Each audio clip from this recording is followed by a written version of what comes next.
کچھ بھی نہیں بگڑتا، البتہ فرق یہ ہوتا ہے کہ اگر آپ اس واقعے کو تسلیم کر کے اپنی وہی حیثیت قبول کر لیں جو اس واقعے کے اندر دراصل آپ کی ہے، تو آپ کی زندگی درست ہوگی، آپ کو چین ملے گا، اطمینان نصیب ہوگا اور آپ کی زندگی کی ساری کل ٹھیک چلے گی۔ اور اگر آپ نے واقعے کے خلاف کوئی اور حیثیت اختیار کی تو انجام وہی ہوگا جو چلتی ہوئی ریل کے دروازے کو اپنے گھر کا دروازہ سمجھ کر قدم باہر نکالنے کا ہوتا ہے۔ چوٹ آپ خود کھائیں گے، ٹانگ آپ کی ٹوٹے گی، سر آپ کا پھٹے گا، تکلیف آپ کو پہنچے گی، واقعہ جیسا تھا ویسا ہی رہے گا۔ آپ سوال کریں گے کہ اس واقعے کے مطابق ہماری حیثیت کیا ہے؟ میں چند لفظوں میں اس کی تشریح کیے دیتا ہوں۔ اگر کسی نوکر کو آپ تنخواہ دے کر پال رہے ہوں تو بتائیے اس نوکر کی اصلی حیثیت کیا ہے؟ یہی نہ کہ آپ کی نوکری بجا لائے، آپ کے حکم کی اطاعت کرے، آپ کی مرضی کے مطابق کام کرے اور نوکری کی حد سے نہ بڑھے۔ نوکر کا کام آخر نوکری کے سوا اور کیا ہو سکتا ہے؟ آپ اگر افسر ہوں اور کوئی آپ کا ماتحت ہو تو ماتحت کا کام کیا ہے؟ یہی نہ کہ وہ ماتحتی کرے، افسری کی ہوا میں نہ رہے۔ اگر آپ کسی جائیداد کے مالک ہوں تو اس جائیداد میں آپ کی خواہش کیا ہوگی؟ یہی نہ کہ اس میں آپ کی مرضی چلے، جو کچھ آپ چاہیں وہی ہو اور آپ کی مرضی کے خلاف پتہ نہ ہل سکے۔ آپ پر اگر کوئی بادشاہی مسلط ہو اور تمام قوتیں اس کے ہاتھ میں ہوں تو ایسی بادشاہی کی موجودگی میں آپ کی حیثیت کیا ہو سکتی ہے؟ یہی نہ کہ آپ سیدھی طرح رعیت بن کر رہنا قبول کریں اور شاہی قانون کی فرما برداری سے قدم باہر نہ نکالیں۔ بادشاہ کی سلطنت کے اندر رہتے ہوئے اگر آپ خود اپنی بادشاہی کا دعویٰ کریں گے یا کسی دوسرے کی بادشاہی مان کر اس کے حکم پر چلیں گے تو آپ باغی ہوں گے، اور باغی کے ساتھ جو سلوک کیا جاتا ہے وہ آپ کو معلوم ہی ہے۔ ان مثالوں سے آپ خوب سمجھ سکتے ہیں کہ خدا کی اس سلطنت میں آپ کی اصلی حیثیت کیا ہے۔ آپ کو اس نے بنایا ہے اور قدرتی طور پر آپ کا کوئی کام اس کے سوا نہیں ہے کہ اپنے بنانے والے کی مرضی پر چلیں۔ آپ کو وہ پال رہا ہے اور اسی کے خزانے سے آپ تنخواہ لے رہے ہیں۔ آپ کی کوئی حیثیت اس کے سوا نہیں ہے کہ آپ اس کے نوکر ہیں۔ آپ کا اور ساری دنیا کا افسر وہ ہے، اس کی افسری میں آپ کی حیثیت ماتحتی کے سوا اور کچھ نہیں ہو سکتی۔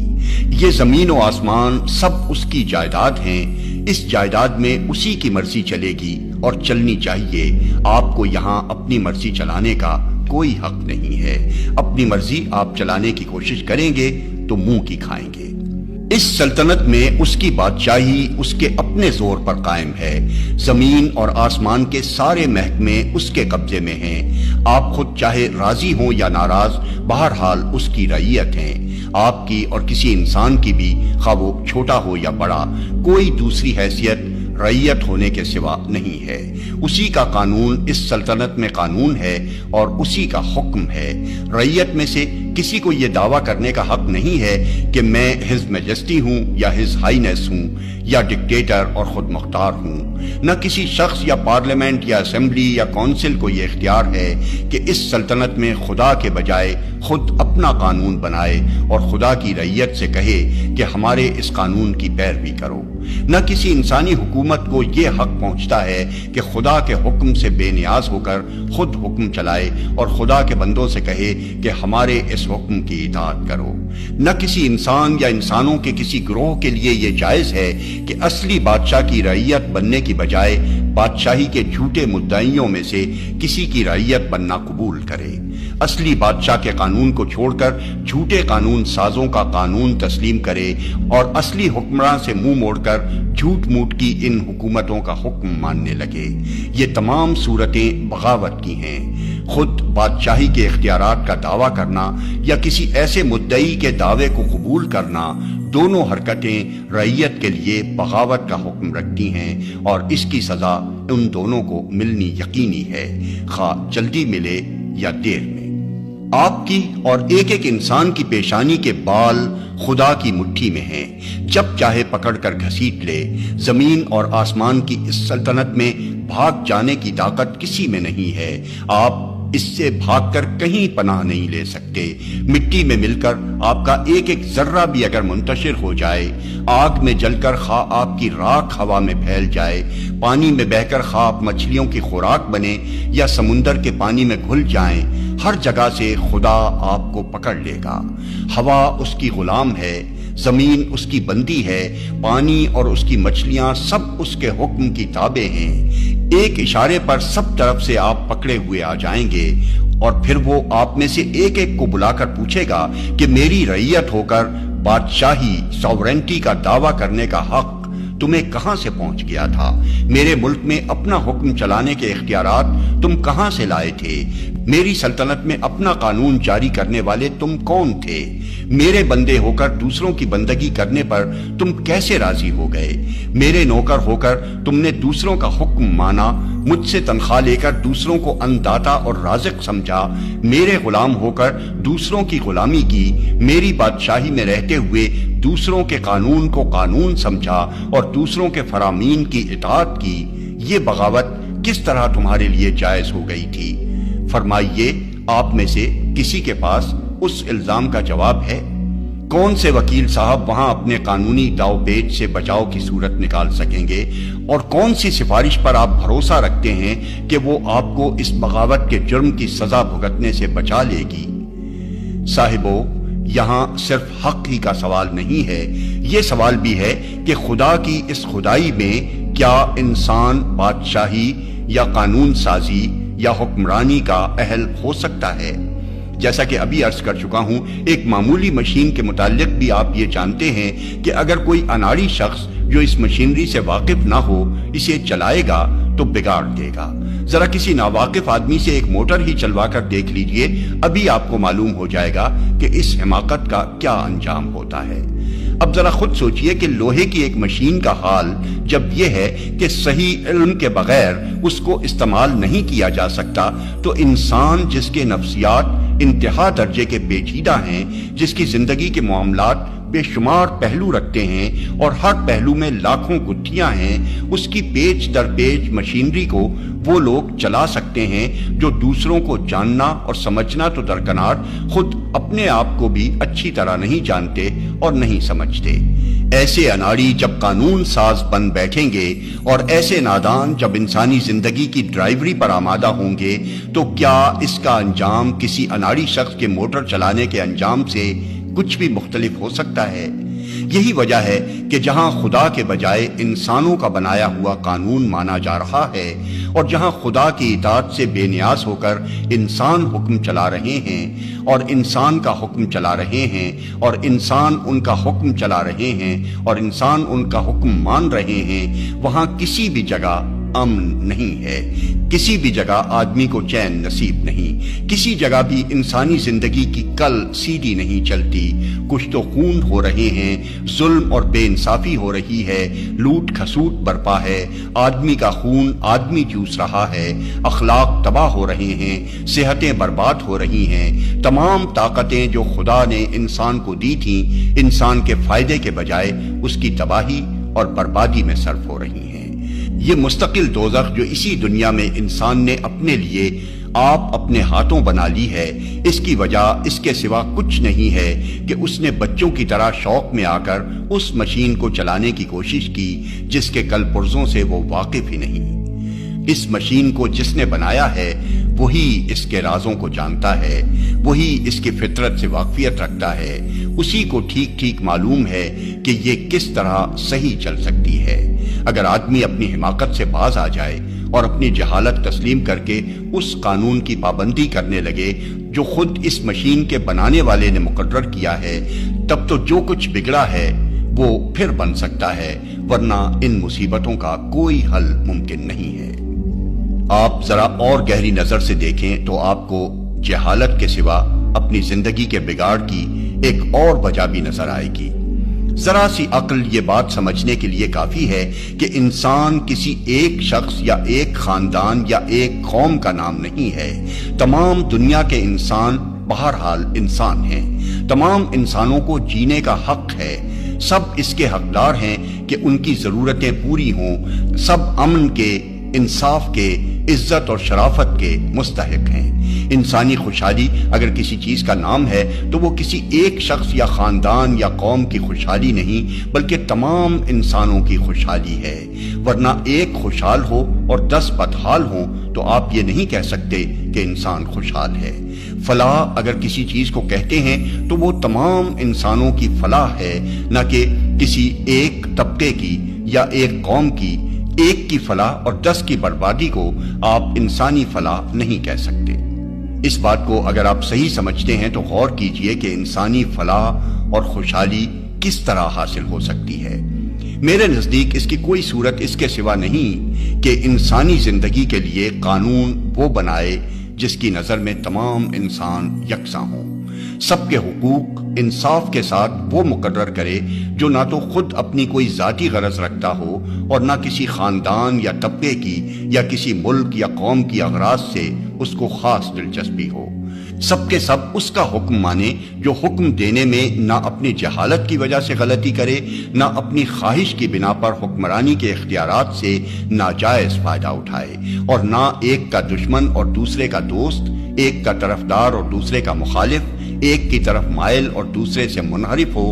صرف اسی صورت میں عدل قائم ہو سکتا ہے۔ اسی طرح تمام انسانوں، تمام قوموں، تمام طبقوں اور تمام گروہوں کو ان کے جائز حقوق پہنچ سکتے ہیں۔ یہی ایک صورت ہے جس سے ظلم مٹ سکتا ہے۔ اگر یہ بات بھی درست ہے تو پھر میں آپ سے پوچھتا ہوں کہ کیا دنیا میں کوئی انسان بھی ایسا بے لاگ، ایسا غیر جانبدار، ایسا بے غرض اور اس قدر انسانی کمزوریوں سے بالا تر ہو سکتا ہے؟ شاید آپ میں سے کوئی شخص میرے اس سوال کا جواب اثبات میں دینے کی جرأت نہ کرے گا۔ یہ شان صرف خدا ہی کی ہے، کوئی دوسرا اس شان کا نہیں ہے۔ انسان خواہ کتنے ہی بڑے دل گردے کا ہو، بہرحال وہ اپنی کچھ ذاتی اغراض رکھتا ہے، کچھ دلچسپیاں رکھتا ہے، کسی سے اس کا تعلق زیادہ ہے اور کسی سے کم، کسی سے اس کو محبت ہے اور کسی سے نہیں ہے۔ ان کمزوریوں سے کوئی انسان پاک نہیں ہو سکتا۔ یہی وجہ ہے کہ جہاں خدا کے بجائے انسانوں کا قانون مانا جاتا ہے اور خدا کے بجائے انسانوں کے حکم کی اطاعت کی جاتی ہے، وہاں کسی نہ کسی صورت میں ظلم اور بے انصافی ضرور موجود ہے۔ ان شاہی خاندانوں کو دیکھیے جو زبردستی اپنی طاقت کے بل بوتے پر امتیازی حیثیت حاصل کیے ہوئے ہیں۔ انہوں نے اپنے لیے وہ عزت، وہ ٹھاٹھ، وہ آمدنی، وہ حقوق اور وہ اختیارات مخصوص کر رکھے ہیں جو دوسروں کے لیے نہیں ہیں۔ یہ قانون سے بالا تر ہیں، ان کے خلاف کوئی دعویٰ نہیں کیا جا سکتا۔ یہ چاہے کچھ کریں، ان کے مقابلے میں کوئی چارہ جوئی نہیں کی جا سکتی، کوئی عدالت ان کے نام سمن نہیں بھیج سکتی۔ دنیا دیکھتی ہے کہ یہ غلطیاں کرتے ہیں، مگر کہا یہ جاتا ہے اور ماننے والے مان بھی لیتے ہیں کہ بادشاہ غلطی سے پاک ہے۔ دنیا دیکھتی ہے کہ یہ معمولی انسان ہیں جیسے اور سب انسان ہوتے ہیں، مگر یہ خدا بن کر سب سے اونچے بیٹھتے ہیں اور لوگ ان کے سامنے یوں ہاتھ باندھے، سر جھکائے، ڈرے سہمے کھڑے ہوئے ہیں، گویا ان کا رزق، ان کی زندگی، ان کی موت سب ان کے ہاتھ میں ہے۔ یہ رعایا کا پیسہ اچھے اور برے ہر طریقے سے گھسیٹتے ہیں اور اسے اپنے محلوں پر، اپنی سواریوں پر، اپنے عیش و آرام اور اپنی تفریحوں پر بے دریغ لٹاتے ہیں۔ ان کے کتوں کو وہ روٹی ملتی ہے جو کما کر دینے والی رعایا کو نصیب نہیں ہوتی۔ کیا یہ انصاف ہے؟ کیا یہ طریقہ کسی عادل کا مقرر کیا ہوا ہو سکتا ہے جس کی نگاہ میں سب انسانوں کے حقوق اور مفاد یکساں ہو؟ کیا یہ لوگ انسانوں کے لیے کوئی منصفانہ قانون بنا سکتے ہیں؟ ان برہمنوں اور پیروں کو دیکھیے، ان نوابوں اور رئیسوں کو دیکھیے، ان جاگیرداروں اور زمینداروں کو دیکھیے، ان ساہوکاروں اور مہاجنوں کو دیکھیے۔ یہ سب طبقے اپنے آپ کو عام انسانوں سے بالا تر سمجھتے ہیں۔ ان کے زور و اثر سے جتنے قوانین دنیا میں بنے ہیں وہ انہیں ایسے حقوق دیتے ہیں جو عام انسانوں کو نہیں دیے گئے۔ یہ پاک ہیں اور دوسرے ناپاک، یہ شریف ہیں اور دوسرے کمین، یہ اونچے ہیں اور دوسرے نیچے، یہ لوٹنے کے لیے ہیں اور دوسرے لٹنے کے لیے۔ ان کے نفس کی خواہشوں پر لوگوں کی جان، مال، عزت، آبرو، ہر ایک چیز قربان کر دی جاتی ہے۔ کیا یہ ضابطے کسی منصف کے بنائے ہوئے ہو سکتے ہیں؟ کیا ان میں صریح طور پر خود غرضی اور جانبداری نظر نہیں آتی؟ کیا اس سوسائٹی میں منصفانہ قانون بن سکتے ہیں جس پر یہ لوگ چھائے ہوئے ہیں؟ ان حاکم قوموں کو دیکھیے جو اپنی طاقت کے بل پر دوسری قوموں کو غلام بنائے ہوئے ہیں۔ ان کا کون سا قانون اور کون سا ضابطہ ایسا ہے جس میں خود غرضی شامل نہیں ہے؟ یہ اپنے آپ کو انسان اعلیٰ کہتے ہیں، بلکہ در حقیقت صرف اپنے ہی کو انسان سمجھتے ہیں۔ ان کے نزدیک کمزور قوموں کے لوگ یا تو انسان ہی نہیں ہیں، یا اگر ہیں تو ادنا درجے کے ہیں۔ یہ ہر حیثیت سے اپنے آپ کو دوسروں سے اونچا ہی رکھتے ہیں اور اپنی اغراض پر دوسروں کے مفاد کو قربان کرنا اپنا حق سمجھتے ہیں۔ ان کے زور و اثر سے جتنے قوانین اور ضوابط دنیا میں بنے ہیں، ان سب میں یہ رنگ موجود ہے۔ یہ چند مثالیں میں نے محض اشارے کے طور پر دی ہیں، تفصیل کا یہاں موقع نہیں۔ میں صرف یہ بات آپ کے ذہن نشین کرنا چاہتا ہوں کہ دنیا میں جہاں بھی انسان نے قانون بنایا ہے وہاں بے انصافی ضرور ہوئی ہے۔ کچھ انسانوں کو ان کے جائز حقوق سے بہت زیادہ دیا گیا ہے، اور کچھ انسانوں کے حقوق نہ صرف پامال کیے گئے ہیں بلکہ انہیں انسانیت کے درجے سے گرا دینے میں بھی تأمل نہیں کیا گیا۔ اس کی وجہ انسان کی یہ کمزوری ہے کہ وہ جب کسی معاملے کا فیصلہ کرنے بیٹھتا ہے تو اس کے دل و دماغ پر اپنی ذات یا اپنے خاندان یا اپنی نسل یا اپنے طبقے یا اپنی قوم ہی کے مفاد کا خیال مسلط رہتا ہے۔ دوسروں کے حقوق اور مفاد کے لیے اس کے پاس وہ ہمدردی کی نظر نہیں ہوتی جو اپنوں کے لیے ہوتی ہے۔ مجھے بتائیے، کیا اس بے انصافی کا کوئی علاج اس کے سوا ممکن ہے کہ تمام انسانی قوانین کو دریا برد کر دیا جائے اور اس خدا کے قانون کو ہم سب تسلیم کر لیں جس کی نگاہ میں ایک انسان اور دوسرے انسان کے درمیان کوئی فرق نہیں؟ فرق اگر ہے تو صرف اس کے اخلاق، اس کے اعمال اور اس کے اوصاف کے لحاظ سے ہے، نہ کہ نسل یا طبقے یا قومیت یا رنگ کے لحاظ سے۔ صاحبو، اس معاملے میں ایک اور پہلو بھی ہے جسے میں نظر انداز نہیں کر سکتا۔ آپ جانتے ہیں کہ آدمی کو قابو میں رکھنے والی چیز صرف ذمہ داری کا احساس ہی ہے۔ اگر کسی شخص کو یقین ہو جائے کہ وہ جو چاہے کرے، کوئی اس سے جواب طلب کرنے والا نہیں ہے اور نہ اس کے اوپر کوئی ایسی طاقت ہے جو اسے سزا دے سکے، تو آپ سمجھ سکتے ہیں کہ وہ شتر بے مہار بن جائے گا۔ یہ بات جس طرح ایک شخص کے معاملے میں صحیح ہے، اسی طرح ایک خاندان، ایک قوم اور تمام دنیا کے انسانوں کے معاملے میں صحیح ہے۔ ایک خاندان جب یہ محسوس کرتا ہے کہ اس سے کوئی جواب طلب نہیں کر سکتا تو وہ قابو سے باہر ہو جاتا ہے۔ ایک طبقہ بھی جب ذمہ داری اور جواب دہی سے بے خوف ہو جاتا ہے تو دوسروں پر ظلم ڈھانے میں اسے کوئی تأمل نہیں ہوتا۔ ایک قوم یا ایک سلطنت بھی جب اپنے آپ کو اتنا طاقتور پاتی ہے کہ اپنی زیادتی کے کسی برے نتیجے کا خوف اسے نہیں ہوتا تو وہ جنگل کے بھیڑیے کی طرح کمزور بکریوں کو پھاڑنا شروع کر دیتی ہے۔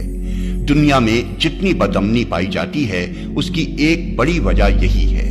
جب تک انسان اپنے سے بالا تر کسی اقتدار کو تسلیم نہ کرے اور جب تک اسے یقین نہ ہو کہ مجھ سے اوپر کوئی ایسا ہے جس کو مجھے اپنے اعمال کا جواب دینا ہے اور جس کے ہاتھ میں اتنی طاقت ہے کہ مجھے سزا دے سکتا ہے، اس وقت تک یہ کسی طرح ممکن نہیں کہ ظلم کا دروازہ بند ہو اور صحیح امن قائم ہو سکے۔ اب مجھے بتائیے کہ ایسی طاقت سوائے خداوند عالم کے اور کون ہو سکتی ہے؟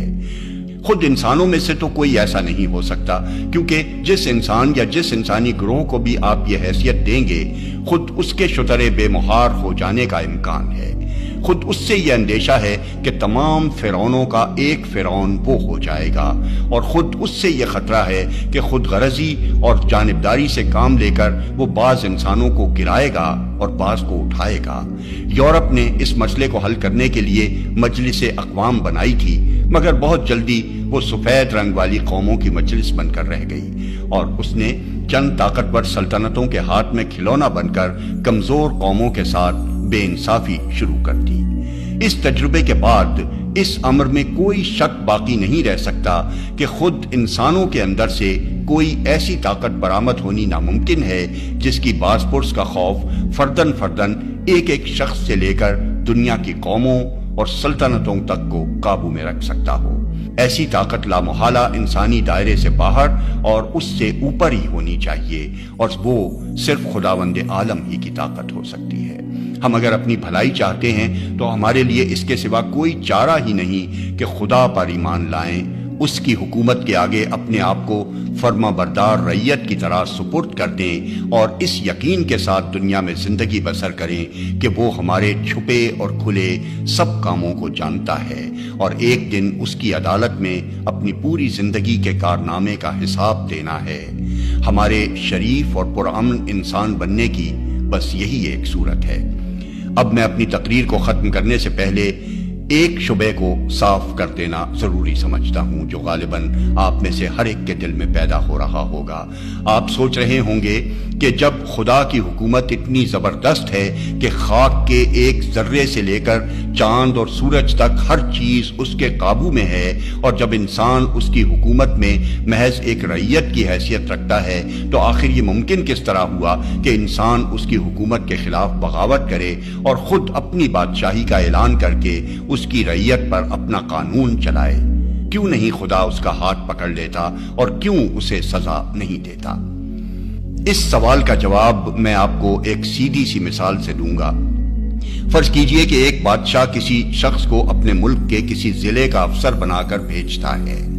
ملک بادشاہ ہی کا ہے، رعیت بھی اسی کی ہے، ریل، ٹیلی فون، تار، فوج اور دوسری تمام طاقتیں بھی بادشاہ ہی کے ہاتھ میں ہیں۔ بادشاہ کی سلطنت اس ضلع پر چاروں طرف سے اس طرح چھائی ہوئی ہے کہ اس چھوٹے سے ضلع کا افسر اس کے مقابلے میں بالکل عاجز ہے۔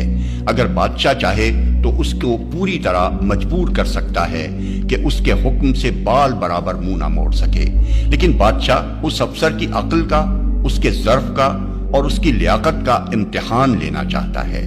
اس لیے وہ اس پر سے اپنی گرفت اتنی ڈھیلی کر دیتا ہے کہ اسے اپنے اوپر کوئی بالاتر اقتدار محسوس نہیں ہوتا۔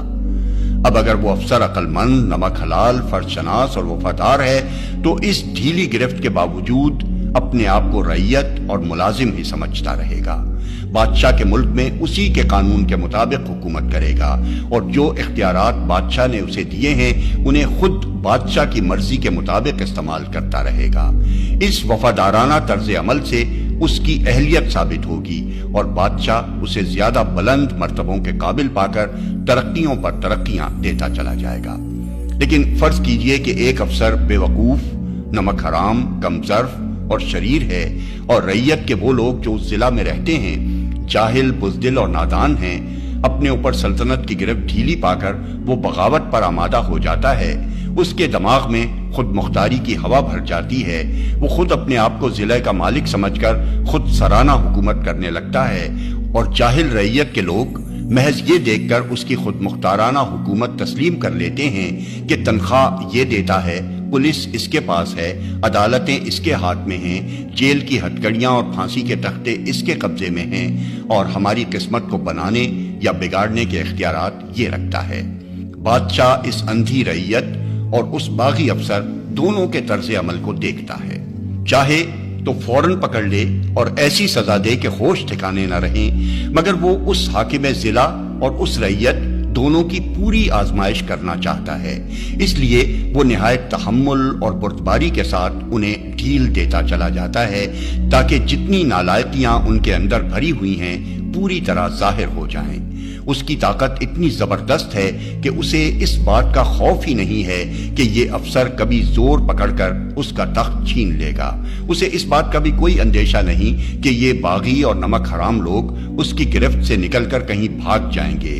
اس لیے اسے جلد بازی کے ساتھ فیصلہ کر دینے کی کوئی ضرورت نہیں۔ وہ سال ہر سال تک ڈھیل دیتا رہتا ہے، یہاں تک کہ جب یہ لوگ اپنی پوری خباثت کا اظہار کر چکتے ہیں اور کوئی کسر اس کے اظہار میں باقی نہیں رہتی، تب وہ ایک روز اپنا عذاب ان پر بھیجتا ہے، اور وہ ایسا وقت ہوتا ہے کہ کوئی تدبیر اس وقت انہیں اس کے عذاب سے نہیں بچا سکتی۔ صاحبو، میں اور آپ اور خدا کے بنائے ہوئے یہ افسر سب کے سب اسی آزمائش میں مبتلا ہیں۔ ہماری عقل کا، ہمارے ظرف کا، ہماری فرض شناسی کا، ہماری وفاداری کا سخت امتحان ہو رہا ہے۔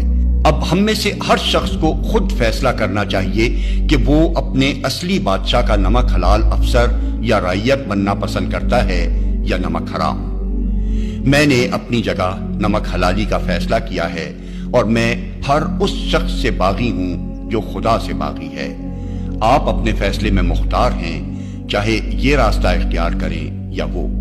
ایک طرف وہ نقصانات اور وہ فائدے ہیں جو خدا کے یہ باغی ملازم پہنچا سکتے ہیں، اور دوسری طرف وہ نقصانات اور وہ فائدے ہیں جو خود خدا پہنچا سکتا ہے۔ دونوں میں سے آپ جس کو انتخاب کرنا چاہیں کر سکتے ہیں۔